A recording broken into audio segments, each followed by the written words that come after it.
a commercial real estate broker, and I've been asked to give a presentation on networking. And this is a presentation that I've done over the years to various bodies to share my experiences over the last 20 years of building a business through networking. And this is what I want to share with you in the next half hour or so. So without further ado, let's get into it. So here we are, here's the agenda. As you can see, we'll talk about the goals. I'll give you a bit of a networking overview. And I'm going to talk about how do you identify centers of influence, which are basically key people that could be helping you in your network. And then we'll look at what I call the next level process, which is really how does a relationship evolve from the first time you meet somebody to somebody being a real proactive networking partner for you. And then thinking about what sort of leverage opportunities exist with your network to help everybody. Perhaps even touching on a little bit about forming your own networking group. And then at the end of the session there, the all-important action plan that you might want to think about implementing after this presentation. And I'll now move on to the overview. Really, the goal of this is to try and reframe the way that you think about and work with your network of current and future business contacts, and to give you some easily employable strategies to help you generate more referrals from your network. I would preface this by really this networking presentation is talking about the face-to-face type networking, as opposed to the social media networking, which is, you know, LinkedIn and social media, which is a very different is a different topic. And some of the lessons that I'm bringing in here would apply to that, but that is definitely a separate issue, and there's probably better experts out there to talk about that. As I said, some of the concepts I'm going to share with you would apply in the social media space as well, I think. So first of all, where does networking fit into the marketing metrics? You know, well, it depends, I guess, on the nature of your business. If you're in the service industry like me, networking can be really important. If you're selling widgets, perhaps less so. But having said that, you know, at our age and stage of life, it's probably sometimes as much about who you know as what you know. And knowing people and helping them to help you is certainly a powerful tool. So really, the idea of this graph here is really just to show you the different slices of the pie for all the things that you do in the marketing arena. And the question becomes, you know, they're all equally balanced here, but the question becomes, you know, how important is networking to your business? So as I alluded to in my business, networking is probably 80% of the pie, but that doesn't apply to every type of business. So you need to think about where you are in terms of your business and how networking plays into it, or potentially could play into it. And then, you know, ask yourself what percentage of your business comes from networking referrals. In my case now, probably again, 80% of it would be coming from networking referrals. So it's very important for me. Okay, and then this is a sort of, if you like, as a concept chart to really show you the networking food chain and the inverse proportion between effectiveness and time and effort. So if you start at the bottom, when you're starting any business or even in networking for that matter, you have to do a lot of cold meetings or cold calls. So you spend an awful lot of time doing that with very little results. But then over time, the cold calls become contacts, contacts become relationships, and ultimately, hopefully, none of those relationships become clients. And obviously, if you're leveraging the clients, then hopefully your time and effort is low once you've got them, and the effectiveness is high. So just be aware where you are on that continuum in terms of your efforts, and expect when you're starting off that, you know, as I said, a lot of time and effort is spent to start developing your network, your brand, your opportunities, but over time it becomes a little easier. So, you know, what are the goals of networking? Well, ideally, they're to secure opportunities for your business that may include the following. First of all, direct business. Although I have to say, you're a pretty lucky person if you bump into somebody at a networking event and they happen to have a need for your product or service at that particular moment in time. Whilst that is the ultimate goal of networking, you don't necessarily get it directly. So it's probably more indirectly, which is such as referrals by a third party. Somebody you met has introduced you to somebody that they know who might need your product or service. The other reason is maybe to find strategic partners or vendors, people that are in sort of your vertical in the industry, or in some way can add value to you and your clients, so that there is some sort of a synergy between the two of you. And it also allows you then to talk more broadly beyond just your core competency or core service, to try and establish a rapport with somebody who might ultimately need your service. Perhaps it's just to secure some useful market information that might be valuable to a client, to somebody else in your network. Perhaps to uncover new employment opportunities or employees, depending upon if you're looking for a job or if you are actually an employer. And lastly, as I said, any of the above that can be useful to your existing clients and influencers. And what's important about this, in order to keep your network alive, you really need to be adding value. And you can only meet with somebody so often for a cup of coffee to just catch up and see how they're doing. But ultimately, if you really want the network to thrive and develop, you need to add value. And you can do that by any of the ways I just listed above there. And next is, I think, very important, is the mindset of a successful networker, or at least the master networkers I've met over the years. They seem to have the following things in common. First of all, they understand that it's not about you, or it's not about them, which is a little bit counterintuitive, how we're all brought up business-wise. But really, to be successful at networking, it's really about helping, the mindset of helping others to help yourself. In other words, a bit of a win-win. And those successful networkers are constantly looking to add value to their network, as I alluded to earlier, to keep the network alive and vibrant. And typically they don't prejudge people, because at the end of the day, don't pigeonhole somebody by their employment status or where they work or something like that, because you don't know who they may know. And ultimately, that's the value of a network.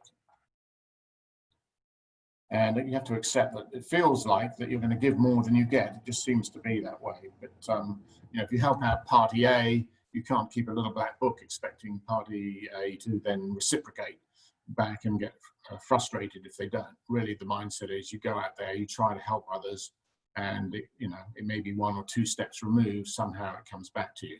So I guess it's a bit of a leap of faith, really, in terms of this process working, rather than getting too technical about keeping an eye on who's helping you and who isn't on a one-to-one basis. And lastly, success is likely to take time. And I think a lot of people give up on the networking after a year or so, because they've put a lot of time and effort into it.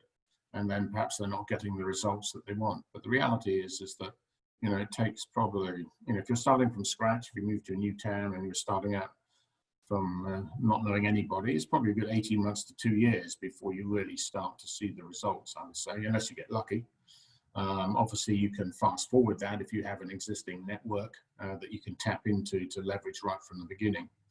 And, so for example, those of us that are veterans can have the potential, I guess, to use the veteran network as us maybe to see if people can help to get you going as a bit of a kickstart. Now, what successful networkers have in common is that they develop a powerful network of influencers who consistently deliver business opportunities to them. And who are these folks likely to be? Well, the usual suspects. It would be, clients, strategic partners, vendors, trusted advisors, and friends and family. Ultimately, these are the folks that are most likely to give you opportunities once you've earned their trust and between trying to help them as well. And yes, the reason I put this comment down here, what percentage of those referrals that you get, what percentage comes from clients? And the reason I raise this is quite often that clients aren't necessarily strong networkers. They can be. It depends on their product or service or the nature of their business. But quite often, if they're making widgets, for example, that's what they're focused on. That's their core competency. and that's what we look at. And so clients, while in theory would be great referral sources, in practice they won't be if they're really focused on their business and don't have a great network themselves. So quite often it's those third-party folks that can be the most important, i.e. the strategic partners, the vendors, the advisors, friends and family.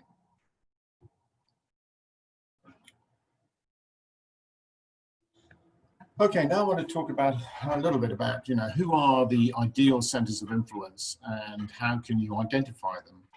And really, I think the Venn diagram is a pretty good summary of the process when you look at your contacts. First off, what are they going to have? You've got to share the values on the basis that if you make an introduction or referral to somebody, the person you're introducing has got to be a good representative for you, because it takes years to build a personal brand. It can be lost in a nanosecond if you give somebody a bad referral. And the values would be doing the right thing, honesty, integrity, and a good reflection of your own values. The next factor would be the competency factor. And, you really want to make sure that the person you're introducing is at least competent, if not best in class at what they do. Again, for the same reasons that the recipient of your introduction wants to be served well. And lastly, and probably most importantly, is the marketing factor. Does the person who you think is a good influencer for you have the time and the interest and the network to actually get out there and spread the word on your behalf? And I think a good analogy would be perhaps that, if there's a very successful person in your business community who's sort of, been in the business for 30 years, knows everyone, got a great practice, on paper, that is a great person to have in your network. But the reality is that probably they've established their own network of people over the years, and it may include somebody who does what you do. So, they have priorities to other people that maybe your competitors to look after them before they make an effort to help you. I guess a side note on that would be, so if you see that opportunity, it's how do you carve out a niche that it might differentiate you from other people in the category that the person knows. For example, in my case, I'm a solo practitioner on the tenant representation side in commercial real estate. So if I get trying to get to know a well-established potential influencer for me, I'll explain that I don't have to go after a 50,000 square foot office deal. I'm quite happy to serve clients who are in the sort of 5 to 10,000 square foot range. So by indicating that particular size range, it might open up an opportunity for me, because maybe the other people he's got in his network only do the big deals, for example. So that would just be an example. So when you combine those three factors with the people that you know, like, and trust, who you think could be influencers for you, to be ideal, they probably need to have all three, because if one is missing, it's probably not going to work. And if the competency factor is missing, well then that's not going to be a great reflection on you. And the same with the values. So food for thought. Maybe if you analyze who's in your network, in your world right now, and who could be an ideal center of influence for you. Okay, now I want to talk a little bit about taking your next work to the next level, which is really, how do you, from meeting somebody for the first time to taking it through to somebody who's a highly effective networker and influencer on your behalf. And again, just food for thought in terms of the process. Again, as a side note, frankly, I wish somebody had shown me how to this networking presentation when I started off, 20 years ago in my business. I didn't know anything about networking. Conceptually, I thought it was a good idea, but I didn't have the process or the understanding of what was really involved. And if somebody had shown me this, I think I would have been able to fast forward my results quite considerably, frankly, because it was all trial and error in the beginning. Anyway, taking your next work to the next level. So, what is it all about? Well, this will provide you with a framework that will allow you to analyze and develop your network. And secondly, some tactics within that framework for extracting more opportunities from your network to benefit all parties. So three-step process. The first one would be the connection. You know, this is finding, when you first meet somebody, it's finding that chemistry and building a rapport. Step two would then be building the relationship, trying to find some synergy and building trust, really. And finally, step three is where you actually, you know, the commitment phase, where you've already built a strong relationship, you recognize that, and you take some proactive action. So let's talk about each of those in turn. So let's talk about, you know, first time you meet somebody, you know, at a networking event, never met them before, so maybe you have a brief chat. At the end, there's no commitment either way to helping one another, you know, but maybe nice to meet them or not, as the case may be. Level two is that, you know, you have a good chemistry and already you're establishing a quick rapport. You know, and it can, you know, some of these, you can go through these levels pretty quickly in some cases. I would say 2 of the top 5 people in my network after 20 years was when I first met them, we had an instant rapport for whatever reason, in terms of, you know, values, personality, and yeah, that rapport was pretty instant. So it can happen, but it's rare. Other times you have to sort of build that trust and rapport. And level 3 is, yeah, as I said, the awesome connection, which, as I mentioned, can happen occasionally. Now, you know, some of those these relationships may go somewhere, others may not. But if you go into the next level, which is the step 2, building the relationship. Level 1, you know, maybe there's a loose kind of promise to try and help one another, and perhaps, you know, you might get a random referral may come from that during the next year, for example. Level 2 is you've got a stronger connection there. Maybe there's a synergy and willingness to help each other is developing, and hopefully referrals could come, but they're more likely to be reactive. So somebody has to be in conversation, brings up the fact they need your product or service, maybe your influencer will then mention your name. And the third level is where you have a really strong connection, synergy and trust is established, and that person would make some proactive attempts to give some referrals, get some referrals for you. And, you know, hopefully it's vice versa too. So step 3, which is the top of the tree, if you like, is really the, you know, recognize the strength of the relationship and making a commitment to work together. So formalizing, really. But it's only achieved where you have a high level of trust and motivation to help one another.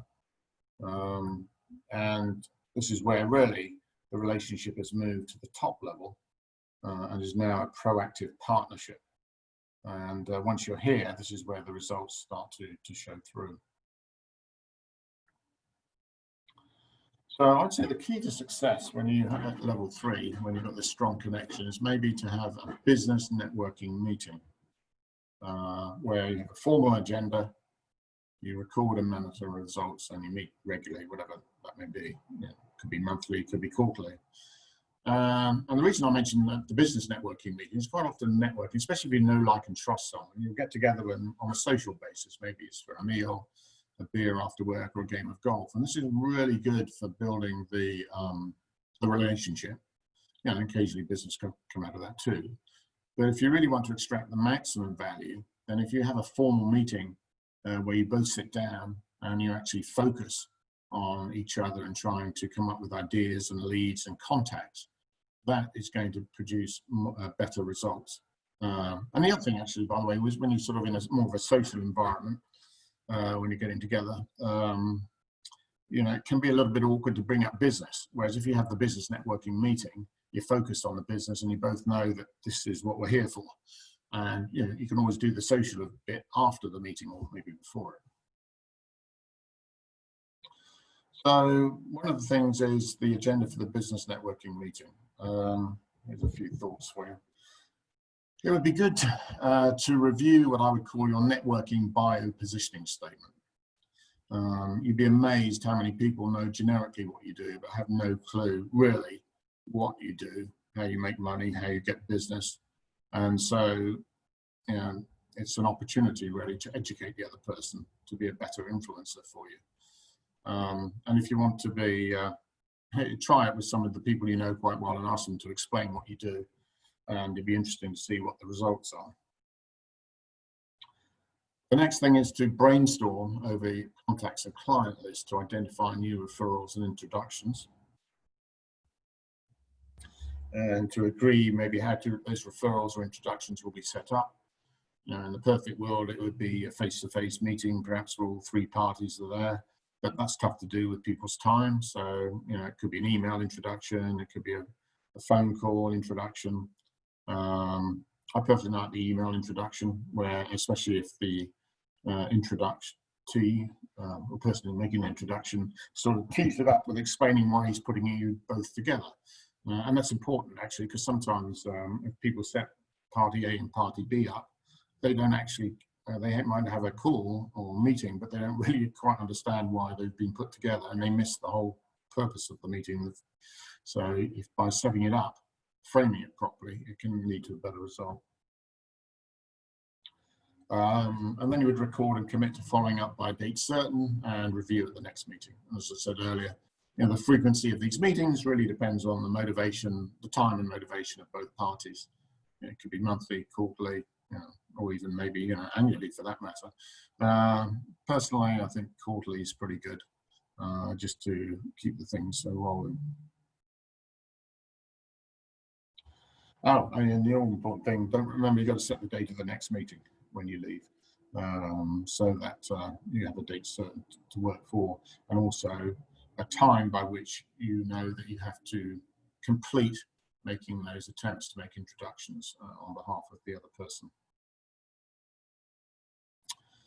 Okay, so the networking bio, and there's a hard copy printout, which is a sort of an addendum to this presentation, which you can get from the FDU folks, and that is, I always think it's really useful to clearly state on one page what you do, how you get paid, and how people can help you.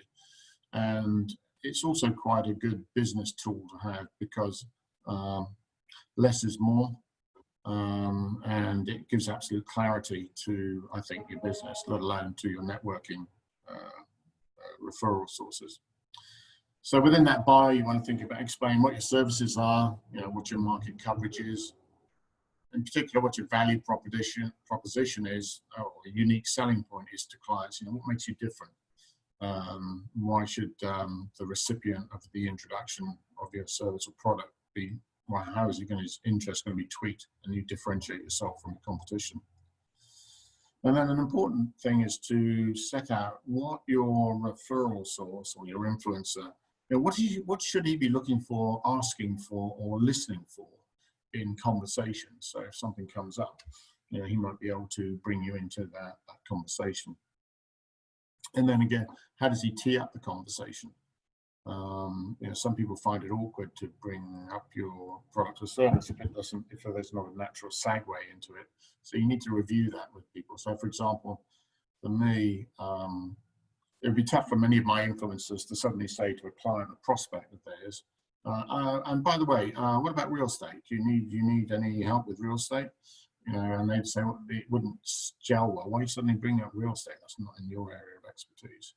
So as an example, I usually tell them, if you get into a general conversation about, just about the business, the growth of the business, or, how the facility works for them, and they get some feedback, then that maybe segues into, oh, and by the way, maybe there's somebody who I know who might be able to help you with that particular issue or concern. And lastly, try and develop a power 10-second commercial, which is really a phrase that short, sharp, and to the point that explains what you do, so that can be easily retained or remembered by your influencer. Remember, in the networking world, everyone has an elevator pitch, which is probably 30 seconds long, but that's when you're giving it, and it's very hard for an influencer to remember that. So if you can come up with a phrase, it's a higher chance that he can remember. And also, if he's delivering the commercial, he probably doesn't have 30 seconds of time with the client to deliver the commercial, because it would sound a little weird to go on for that long. Anyway, bio positioning statement, get it all down on one piece of paper. And actually, maybe it's a bonding exercise you can do in your first business networking meeting with your influencer, where you can both help each other with this, because we tend to use the jargon of our own industry, which can be confusing for people outside of the industry. And also people that don't really know what you do might help for you clarify your own approach to your messaging. Okay, the networking universe. I would say you live or die basically by the top 20 people in your world, in networking wise. So I see this as a bit of a dartboard here. So in the, if you like, the bullseye where you've got the committed folks, influencers, you know, where you're going to get proactive referrals. You probably, if you've got 5 people in there, you're probably doing pretty well. And then if you've got the relationships where you're getting reactive referrals, maybe you've got, say, 15 in there. And in terms of connections, we're getting random referrals, but I guess that could be infinite. But the reality is, as I said, you live or die by the top 20, which is really the folks that are committed, referral or influencers, and those where you've got strong relationships. And at least in my case, if I was to sort of indicate how it splits down for my business, I would probably say the top 5 people in the committed probably give me 60% of the business. The next 15, the relationships, give me another 30%. And the connections I have where random referrals is probably maybe 10%, you know, to give you a sort of sense of the concept of that. Okay, so leveraging opportunities within your network. Well, you spend all this time and effort developing these relationships with hopefully quality people. So how do you bring value to both you and them? Well, when you think about introducing your best relationships to one another and perhaps ask them to do the same for you. I mean, once you get to a certain level, the network starts to grow organically, and good people tend to know good people, and you know, they can make those introductions. And it tends to fast forward the process. You know, perhaps you could build some kind of networking group around your key relationships, and we'll talk a little bit more about that in a moment. Or maybe just host, you know, mini group meetings, events, lunches occasionally, where you bring people together, trying to add value. Again, good people tend to know good people and enjoy meeting other good people. And here's some examples of the groups. Well, there's established networking groups out there. You know, some of you may have heard of the BNIs and the TIPs of this world, which are basically sort of local networking chapters, primarily focused in my experience in the sort of residential arena. But you know, they're worth joining to see how it goes. Your industry associations, alumni groups, chambers of commerce, and charity community groups. You know, maybe, you know, for the veterans, there's, you know, even the, you know, the VFW posts or other veteran type associations that could be helpful to start. And the idea of this really is that you can join these different groups when you start off, and then over time you can develop those relationships and, you know, keep them with you. They're more sort of focused on you rather than just because you're in the group together. But you've got to start somewhere to go out and meet people. So those are a few ideas. And maybe you could form your own group, and there are a few advantages of that. One is that you can set the philosophy and objectives for the group. You can determine the membership criteria. You know, who do you want in there? Is it all salespeople? Is it only business owners? Is it, you know, whatever it may be? And you get the PR benefit of being the founder and the leader.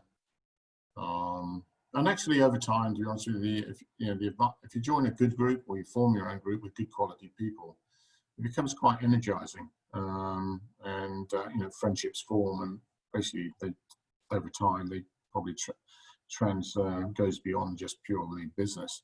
You know, people actually become quite good friends. So there is a, you know, a benefit for this from the networking thing from a humanistic point of view, let alone a business point of view. At least that was my experience. Okay, so what are the types of networking groups out there? Well, there's, you know, the fixed type of group where it's, you know, 10 people or 20 people, 30 people get together on a regular basis, monthly, maybe weekly in some.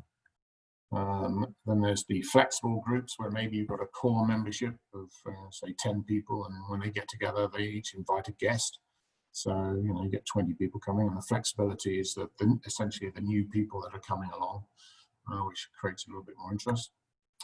There's the virtual network, which I guess is bordering on the sort of more of the social networks. social networking and LinkedIn and that kind of stuff. And then the special event, where you're actually perhaps celebrating a particular, not so much a birthday, but maybe you've been in your first 5 years in business or something, or maybe even establishing, you just set up a new business. So you bring together, some of your friends, potential influencers together to celebrate that you just started a new job or a new role or something. So if you're going to form your own group, think about the structure. Is it going to be formal or informal? Personally, I think informal is better, where rather than a whole set of rules.